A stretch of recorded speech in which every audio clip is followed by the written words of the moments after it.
Good evening. I'm talking about NATO, and if that bores you, just leave right now. But it's a really important alliance that the U.S. has been in since the end of like World War II, and it's pretty much the U.S., Canada, and every European country that was afraid that Russia might come and attack and become the next big player in world politics. And the U.S. managed to say, "Hey, join us. We're all for freedom. We helped you guys on D-Day, and we're the best thing since sliced bread.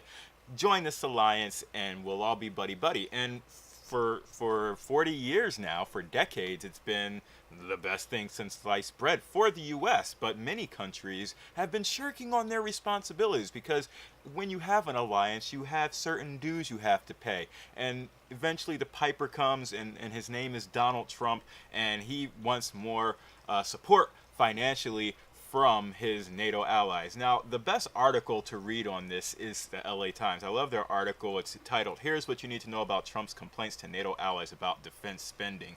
And really the crux of this article is that Donald Trump is just dead wrong about all the facts he throws out. He says that the U.S. pays for 90% of NATO, but the LA Times says it's 70%, which out of 29 countries still seems like a lot, but when you take into account that NATO is paid for by a percentage of like every country's gross national income, it's pretty much on par because we are the biggest economy out of this 29 member alliance, which includes really small countries like Estonia, Latvia, Montenegro. Like, these are countries that don't really have much going on for them except for the fact that someone drew a border and said, "This is Latvia and the Latvians live here." So I'm not really sure, how they would possibly come up with more money.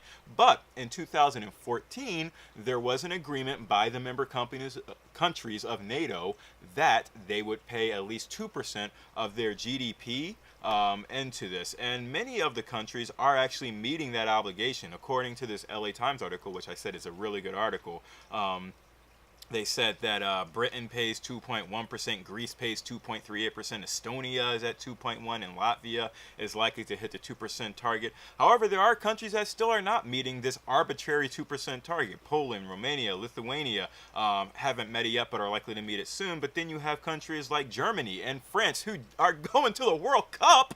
Hello, they are still not meeting their 2% obligation. So in the end, are they getting a bad deal? Is the U.S. getting a bad deal?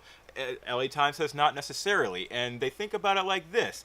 Hey, we might not be paying on the money, but look, we got bases, we send people into the wars in Afghanistan and all these different theaters. We're contributing in other ways. It's like saying, look, I don't have money, but I have time, and I can give of my body. So please accept this as a sacrifice, because I don't have the money right now. But Trump doesn't care. He wants to see the money, or that's all he really cares about, but it's not really the big picture. So he's going into this summit tomorrow in Brussels, just chest thumping, saying, "Give me more money for my NATO," and it's not the full story. The good thing is the Senate, which is really the only important player in this, the U.S. Senate, just agreed to a resolution, this H.R. 5515, the National Defense Authorization Act, which is also called like the John S. McCain National something National Defense Authorization Act. But I love the text here because it really does show that the U.S. supports NATO. When you read through it, which is I don't even know how long it is, but there are great nuggets in here that says things like support robust security assistance for Georgia, including defensive lethal assistance to strengthen the defense capabilities and readiness of Georgia, the country of Georgia, and improve interoperability with NATO forces, promote enhanced military-to-military engagement between the United States and the militaries of the countries of the Western Balkans to promote interoperability with NATO.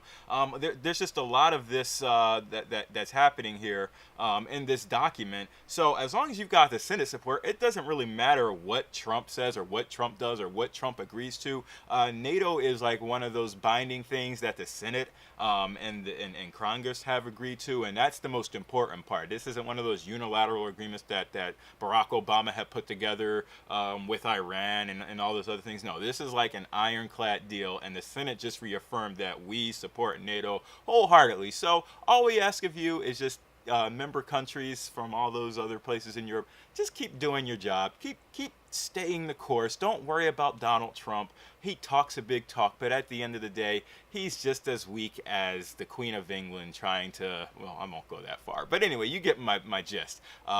We support NATO wholeheartedly. We're not going anywhere. And Trump is just saber rattling because that's what he likes to do. But anyway, let me know what you guys think about this story. What's going to happen? Estonia seems to be afraid that they're actually going to go to war with Russia.